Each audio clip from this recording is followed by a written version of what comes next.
Perkenalkan, nama saya Akmal Bagas Kurniawan. Saya di kelas 10 MIPA 2 nomor absen 4. Saya di sini akan mempresentasikan tentang bakteri. Yang pertama, pengertian bakteri. Kedua, bentuk bakteri. Ketiga, struktur bakteri. Keempat, cara reproduksi bakteri. Dan yang kelima, contoh-contoh bakteri. Simak video sampai habis ya teman-teman. Pertama, pengertian bakteri.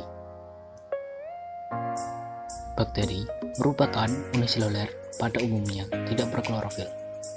Ada beberapa yang fotosintetik dan produksi aksesualnya secara pembelahan.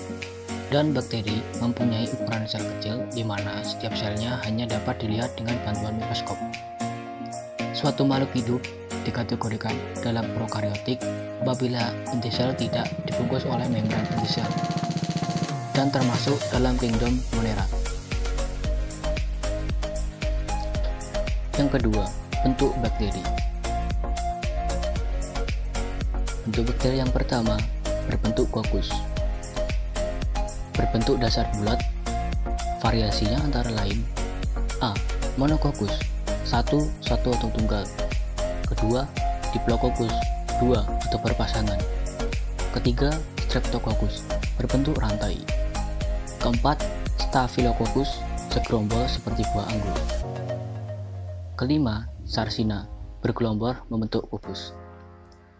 Keenam, tetracoccus, berbentuk setengah kubus.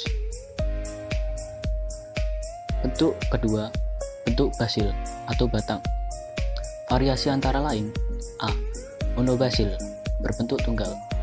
B. Diplobasil, berpasangan. C. Streptobasil, berbentuk rantai. Bentuk yang ketiga adalah Spiralia.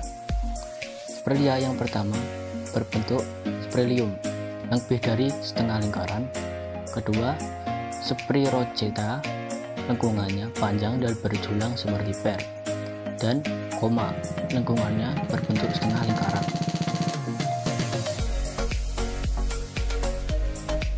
Ketiga, struktur bakteri dan penjelasan. Yang pertama, kapsul berfungsi sebagai lapisan pelindung dan mempertahankan kelembapan sel, membantu melekatkan diri pada substrat, dan menunjukkan virulensi sewaktu bakteri.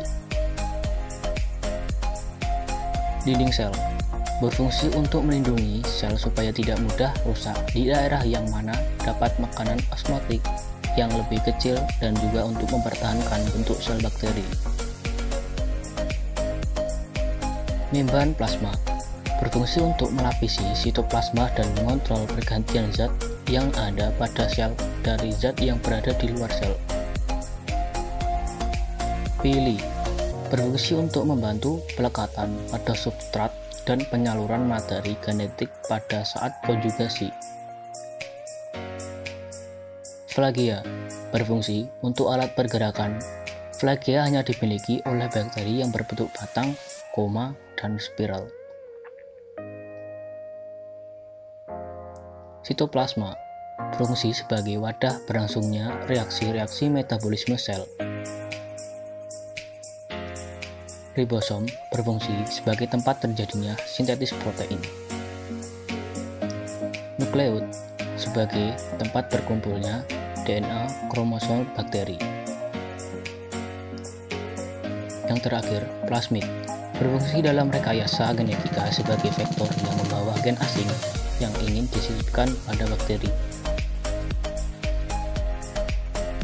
Keempat, reproduksi bakteri secara aseksual. Bakteri melakukan reproduksi secara aseksual, yaitu lewat pembelahan biner. Pertama-tama, bakteri akan mereplikasi DNA-nya sendiri. Setelah itu, bakteri akan melakukan pembagian sitoplasma dan menghasilkan 2 sel baru. Pada lingkungan yang reproduktif, bakteri dapat melakukan pembelahan tiap 20 menit sekali. Secara seksual, reproduksi seksual bakteri bisa terjadi melalui mekanisme rekomendasi gen melalui 3 cara, yaitu: pertama, konjugasi adalah tahap reproduksi seksual pada bakteri yang ditandai dengan memindahkan materi genetik secara langsung. Kedua, transduksi terjadi ketika bakteri mendapatkan dana dari virus bakteriofag yang menginfeksinya. Ketiga, transformasi. Bakteri mendapatkan DNA dari lingkungan sekitarnya.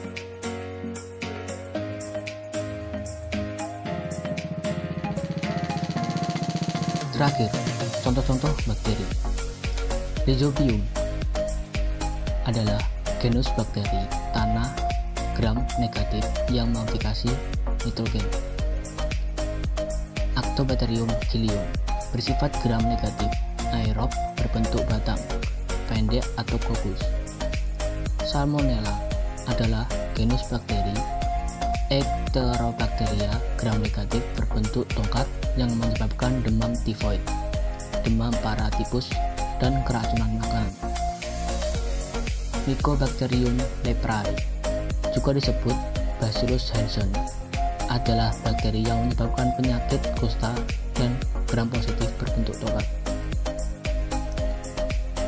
Neisseria meningitis adalah bakteri gram negatif penyebab penyakit meningitis, dan Meningococenia meningitis adalah aerobik dan berbentuk Diplococcus.